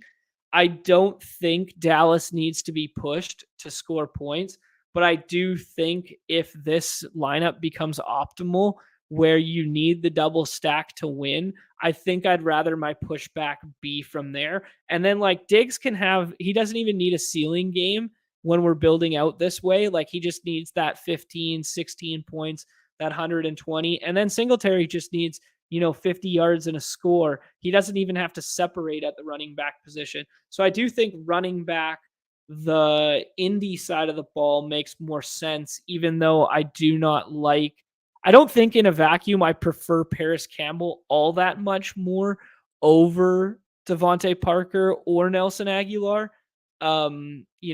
Silas noting in the article the clear chemistry between Mac Jones and Devontae Parker. But yeah, I think I'm going to run one more here. Let's do this. Yeah, Paris can get there off volume, right? Like, I really like that. Oh.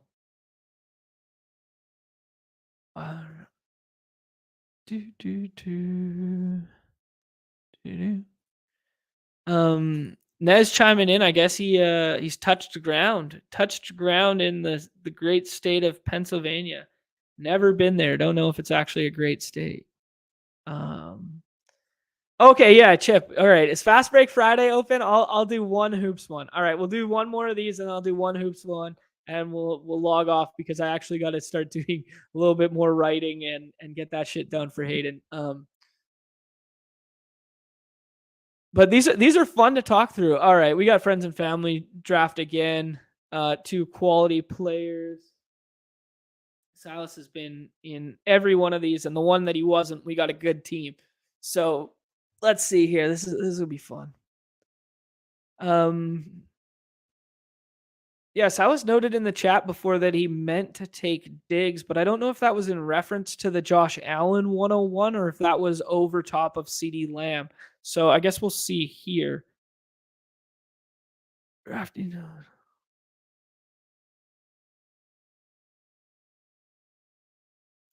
Yeah, I mean, I'm of the magnitude, like the mindset there, that nothing necessarily would have changed, Chad, for me. Like if I had done that and I was like, hey, I can't take Singletary here because I know he's already got 2 running backs blocked.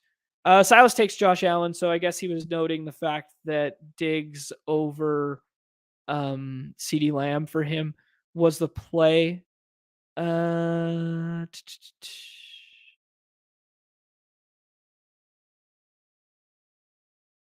Okay, let's take Ramondre this time just because we've been here a couple times, and I just want to see what it looks like. We'll give up a little Diggs CD if he wants it, or Dak CD if he wants it. Let's take Ramondre and just see what it happens from the 2-hole. I think Ramondre is game script proof tonight. I think it's 16 carries and 4 catches, or it's 12 carries and 8 catches. I think Ramondre being the number 1 running back here actually does make a lot of sense. Maybe I prefer, I don't know, maybe JT, maybe not. Interesting. Okay, so noted quality player raise it actually opts for the Diggs avenue here. Interesting. Okay, well, I think I'll take CeeDee Lamb now. It's weird to see Jonathan Taylor fall to 6 and Jonathan Taylor get paired with Josh Allen multiple times, but that's exactly what we've seen for these first 3 drafts. The top of these things are quite heavy, quite beautiful. Maybe I'm not giving enough credit to the fact that Dak Prescott has the highest implied team total on the slate. Maybe Dak Prescott should be going in the number 2 hole there, and I've kind of effed up the first 2 drafts we've done. Maybe it should be quarterback to start these boards. I don't know. Just thinking through it on the fly is kind of fun. We don't have to go quarterback, obviously. We only got 1 running back spot to fill. There's a bunch of good options there. We can get access to the game environment as a run back off Ramondre with Gabe Davis here, but he also might not take Gabe Davis given the fact that he has Diggs. So I'm going to go ahead and take Michael Pittman here and hope Gabe Davis falls back to us and get like 2 correlated mini stacks there. And then we can pick our poison with a tight end stack.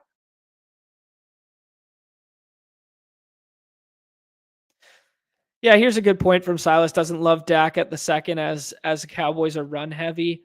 Yeah, I mean, I got no argument there. We just painted the picture of how like, wow, he does double tap the running back there. So interesting decision. Dog's going crazy with a bone there. Interesting decision here because we can get the Gabe Davis run back or we can get the Devin Singletary run back. I think I'm going to opt for the Gabe Davis here, just in terms of ceiling outcome. Gabe Davis feels like, he's got that 140 and 2 scores, and Devin Singletary just doesn't have that. Devin Singletary has like the 80 yards and 2 scores, but he doesn't have the same ceiling as Gabe Davis, in my opinion. So I think if we're looking for how we're going to break the slate, Silas just effed up royally. Sorry to call you out, my friend, on the stream there, snapping up Devin Singletary there. He could have waited and been the last pick off the board because I'm boxed out of taking anything but tight end and quarterback. And our friend Raise It at the end is the same situation.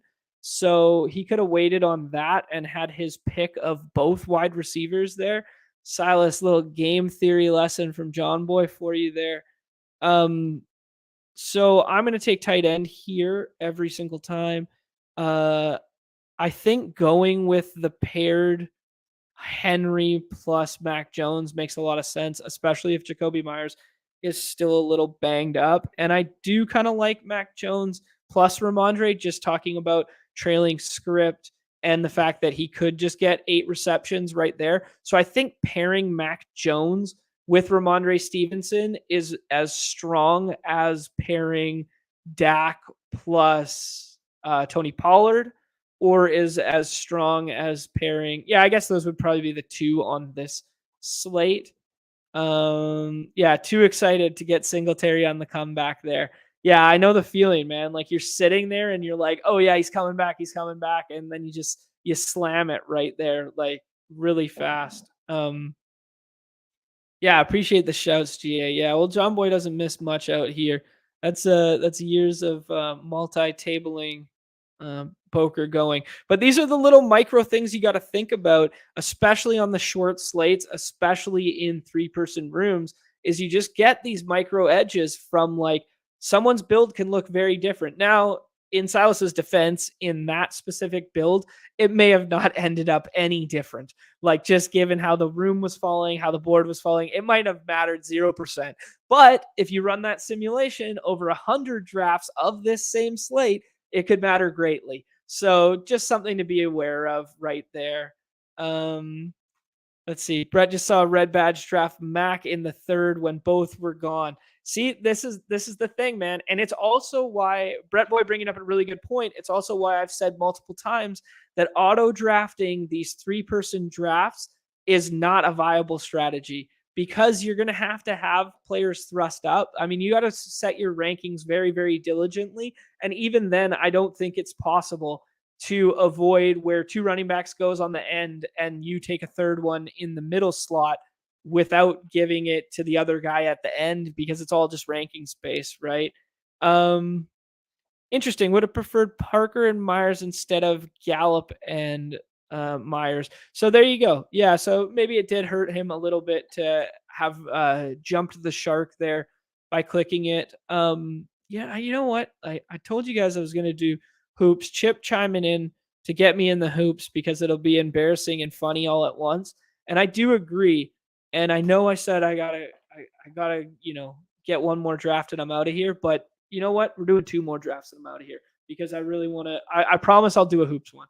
I promise, Chip, I will do a hoops one. But after just talking through the theory of that one and talking through the slate a little bit, I do really like to. I do really want to jump in here one more time. Maybe see if we can get the 3 slot.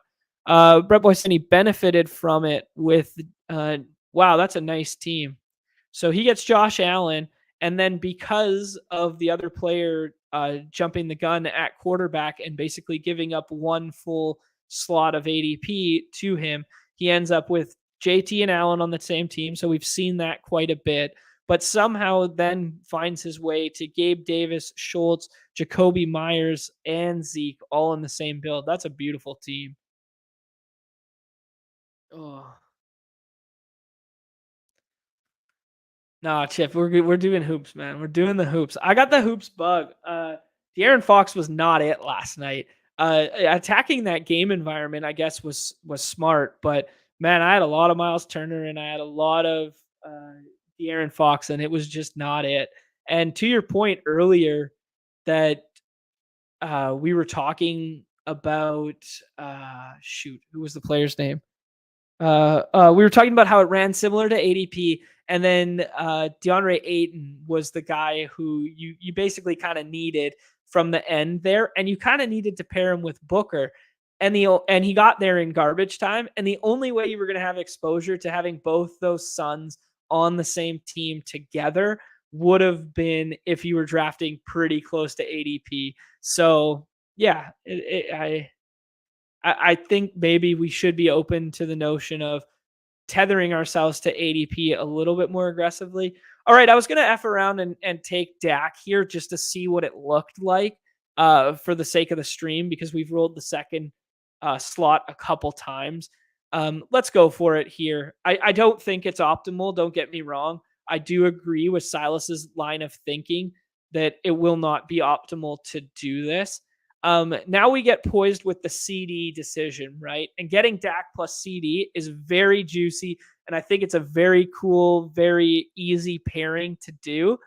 I think there's a lot of fun in flipping the board a little bit and taking Jonathan Taylor here. Just to, it makes no sense. Like, you took Dak there so that you would get CD to come back. And I think everybody's thinking that exact same way. So let's just fuck with the room a little bit and see what we can do by taking Jonathan Taylor here in that game environment and being like, Jonathan Taylor is the piece you need on the other side of that ball.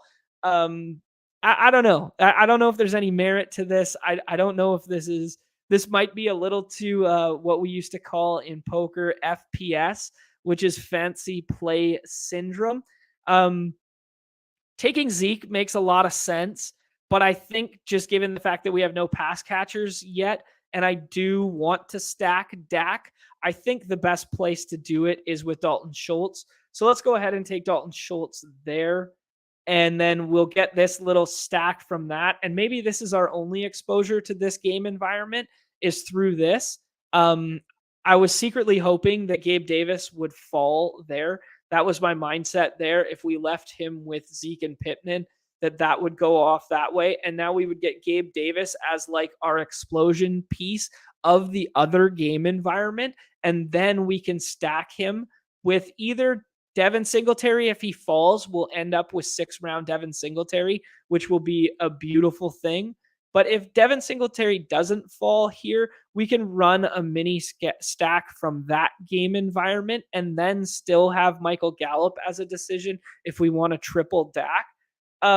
It's kind of fun to think through on the fly. It's kind of hard to think through on the fly as well.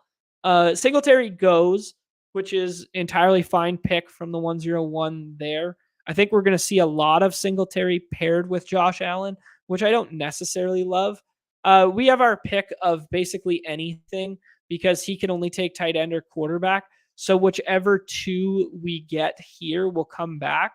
So I think Jakobi Meyers plus Michael Gallup makes the most sense in this build because we're going to build out that Dak triple after foregoing Lamb, and we're going to do it with Gallup instead of Lamb in the Dak triple.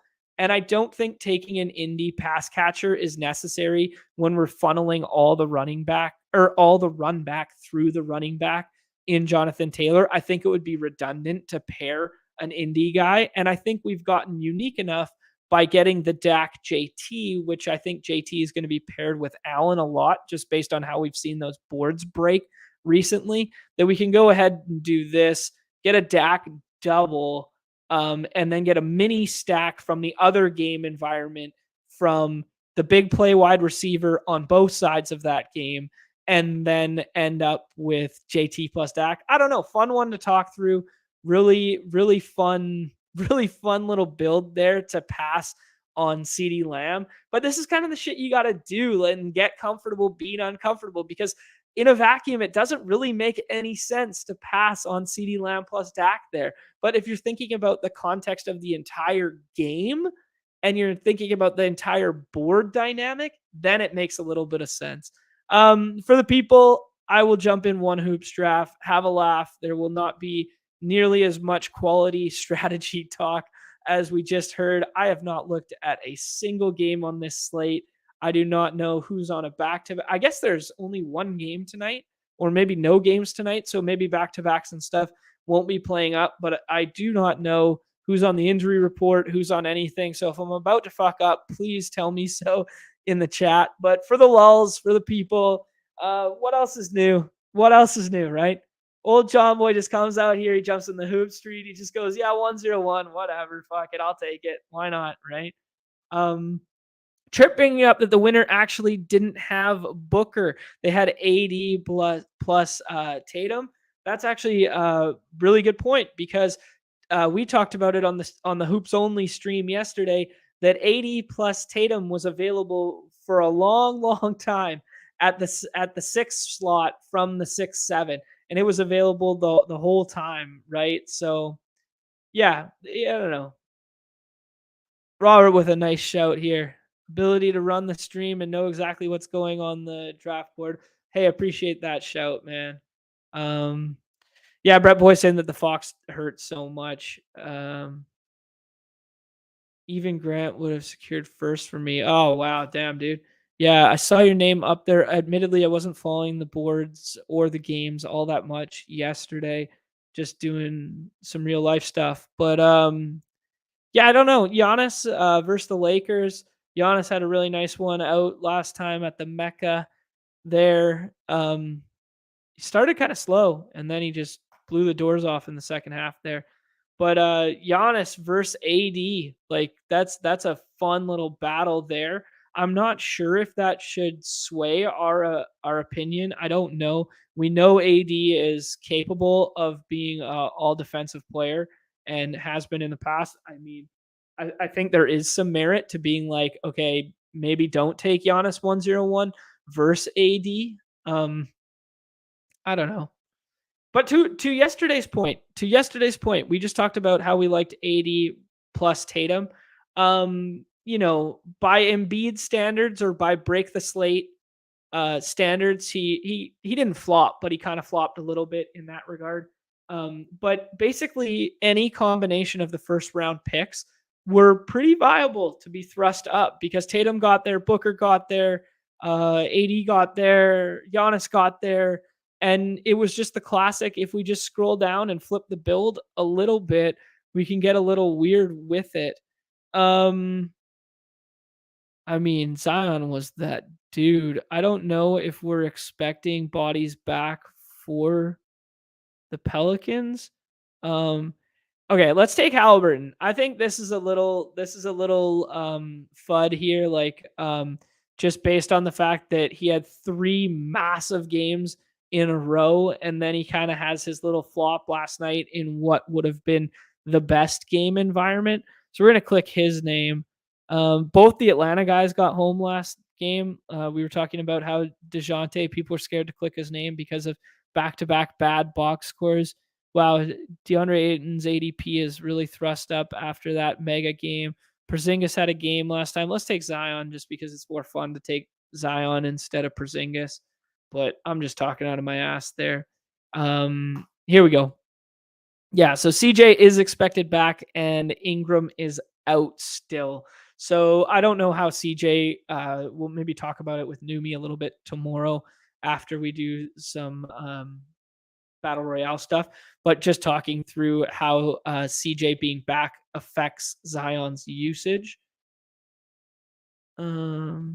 Wow, Embiid plus Ja Mini, that's fun. I mean, I don't imagine that happens every day.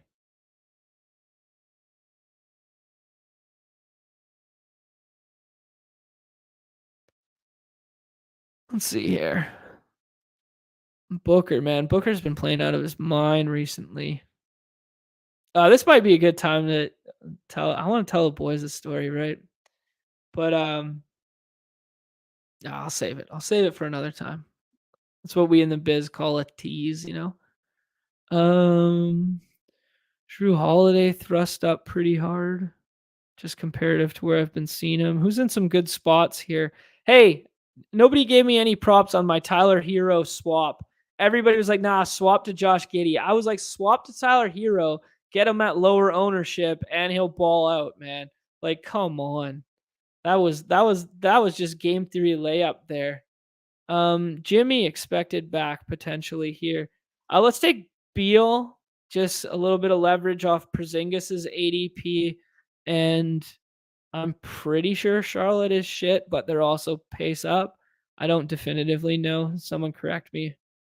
And let's just go team scroll the F down here.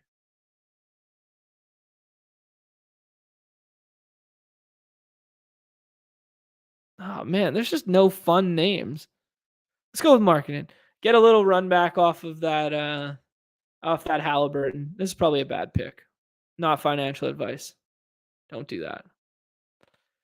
Nice. CMC back at practice. Yeah, I mean, we mentioned off the top that not overly concerned about it. CMC is my favorite pick at current ADP.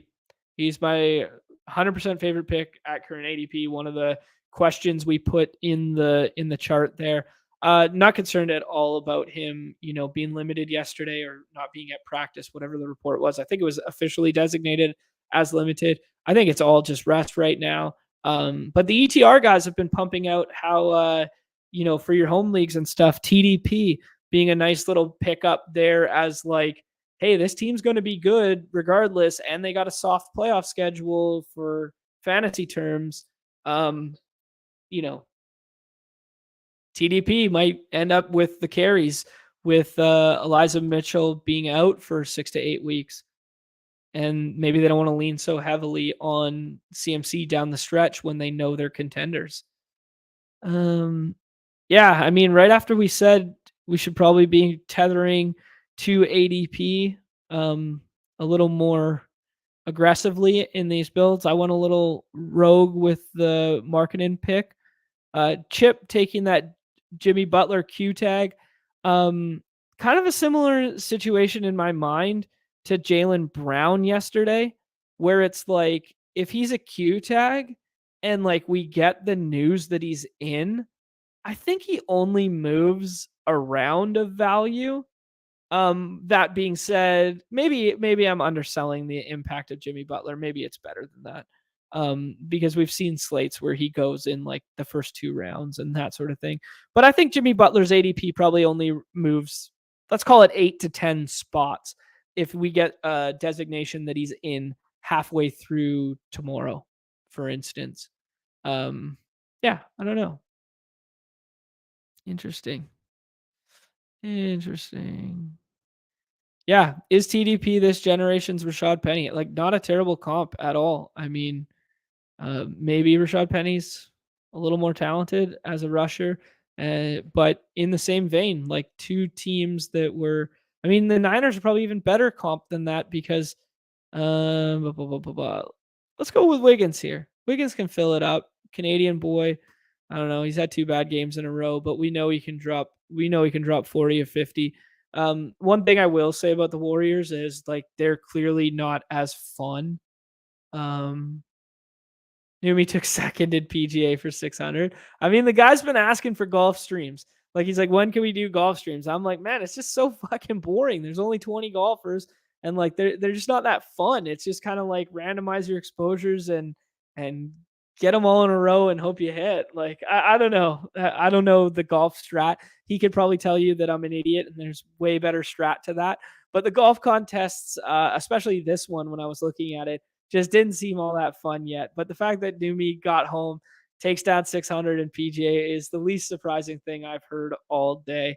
Yeah, I don't know. Warriors just in general, like there's just so many mouths to feed and the ball gets spread around so much. And every slate, you get at least, a handful of them being drafted, maybe 2, 3 with high ADPs every single time. And it's just kind of like, whose night is it going to be? And most recently, they just been cannibalizing one another, most notably on the 3-game slate there, right? So, yeah, that's actually the real reason why Numi left. He left to go sweat his PGA. Anyways, do me a favor. I'm not going to do the full zoom again. This camera's a little too aggressive for that for whatever reason. But do me a favor, hit that like, hit that subscribe, hit that notification bell, all that fun stuff. Everybody, best of luck tonight if you are closing out that Monday, Thursday contest, or best of luck tonight if you are starting this Thursday, Sunday contest. We'll be back tomorrow with Mark, talk a little more main slate. Everybody check out Hayden's ranks on the Underdog Network. They're great starting point before diving into these BRs. And then we will have some written content up there. I imagine most likely it'll launch tomorrow morning or later this evening, but we will tweet that out. We will share that out. So look forward to doing that. I got nothing else to add. Promo code badge if you haven't signed up for Underdog. But if you haven't signed up for Underdog, what the fuck are you doing with your life? So yeah, I appreciate everybody hanging out. One final nugget: no Mike Dub at practice today, so that one's trending in the wrong direction, which will thrust up a little bit of Joshua Palmer, a little bit of DeAndre Carter. A good game environment there, so some fun little late stack run back options for leverage off of basically 100% owned. I would call it 96% owned. Actually, I will tell you. We will look. I should have just typed it in. Oh, okay, fine. Off of Keenan Allen, 86% owned in the 153 drafts that we've done. So some leverage off of 100% owned Austin Eckler and 186% owned Keenan Allen to maybe mix in some cheeky back stacks there. We saw Joshua Palmer break a 2-game slate recently, and then we saw DeAndre Carter be 2 or 3 points off being the optimal build last week's BR. So why can't one of them get home in a really good game environment versus the Raiders with a high team total and a high game total? Blah, blah, blah. Just food for thought. Not sure that I have done it yet or will be doing it yet. Glad I updated the sheet during the stream. Much appreciate your hard work, chat. There you go. Yeah, thanks for being here. And everybody's favorite time of the show, we'll be hanging out in the Discord. The end. Peace.